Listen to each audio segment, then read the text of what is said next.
Welcome back to Reviews and Rankings with Robby Sobel. Today I'll be covering The Joker, directed by Todd Phillips and starring Joaquin Phoenix as the Joker himself. Before I dive into the new film, I thought it would be important to give a brief history of the most popular villain in comic book history, the Joker. It all started back in 1940 when the Joker was created by Bill Finger, Bob Kane, and Jerry Robinson for DC Comics before the character made his first appearance in the debut issue of The Batman. The Joker was actually originally planned to be killed off after just one issue, but the writers spared him his life.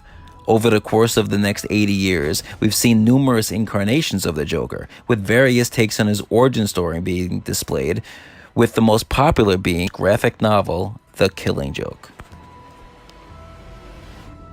Outside of the comics, the Joker has been a mainstay in the world of animation across film and television, most notably being in the critically acclaimed Batman the Animated Series, voiced by the legendary Mark Hamill.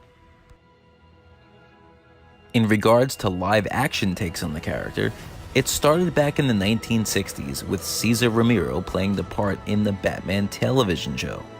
Fast forward to 1989 as Jack Nicholson took on the role opposite Michael Keaton's The Batman in Tim Burton's world of the Caped Crusader. It wasn't until 2008's The Dark Knight that we saw the clown prince of crime back on the big screen, as Heath Ledger gave a classic performance that earned him the Oscar for Best Supporting Actor. Other live-action performances have included Jared Leto in The Suicide Squad and Cameron Monaghan in the television hit Gotham. With the Joker's backstory laid out, Joaquin Phoenix had a lot to live up to, especially following early praise from critics who saw the film and absolutely loved it. With Joker being my most anticipated film of 2019, my hopes were high, and I'm happy to say that the film more than lived up to my expectations. You don't listen, do you? You just ask the same questions every week. How's your job? Are you having any negative thoughts? All I have are negative thoughts. What makes Todd Phillips' version of the Joker different than those before it is that this time we follow Arthur Fleck, a struggling street clown and wannabe stand-up comic with a variety of mental health issues breaking down over the course of the 2-hour runtime. Fleck begins as a sympathetic figure before ending up as a version of the madman that fans have come to know and love over the years. Unlike previous Jokers that we've seen on screen, we are finally able to fully understand what makes Arthur's version of the Joker reach his breaking point. Within the opening moments of the film, you get drenched in a sense of dread and bleakness that is expanded upon in the movie setting of Gotham City in the early 1980s.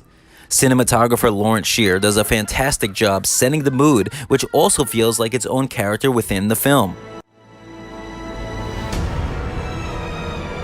It's so awful, isn't it? Todd Phillips' directing is also a pleasant surprise, especially coming from a filmmaker who is known mostly for handling comedies like the Hangover trilogy and Old School.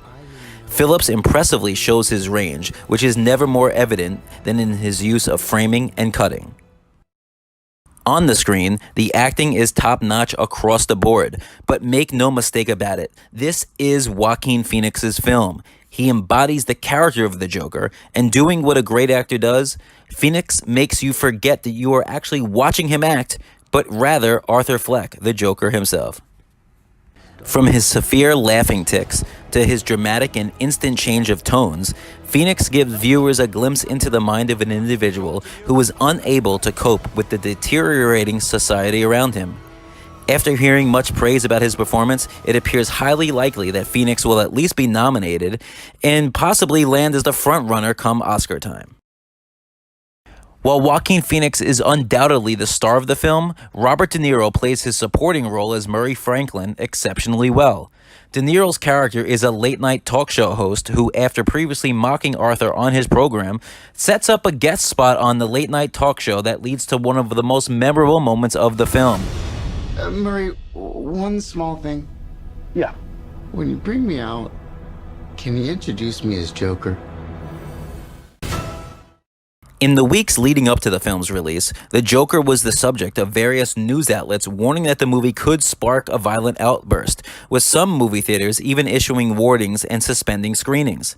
Despite this, the consensus among most reviewers has been positive, though moviegoers appeared to be even more in favor of the newest live-action version of the Clown Prince of Crime, as evident in the lopsided Rotten Tomatoes tomato meter versus audience score. After watching over 90 newly released films in 2019, The Joker currently lands in the top spot as my best film of the year, exceeding my already sky-high expectations by delivering a gripping film from start to finish and concluding with an ending that will stick with me for quite some time. The Joker comes highly recommended, getting my stamp of approval with a 5 out of 5 rating, and sitting right beside The Dark Knight and Logan as the 3 best comic book movies of all time.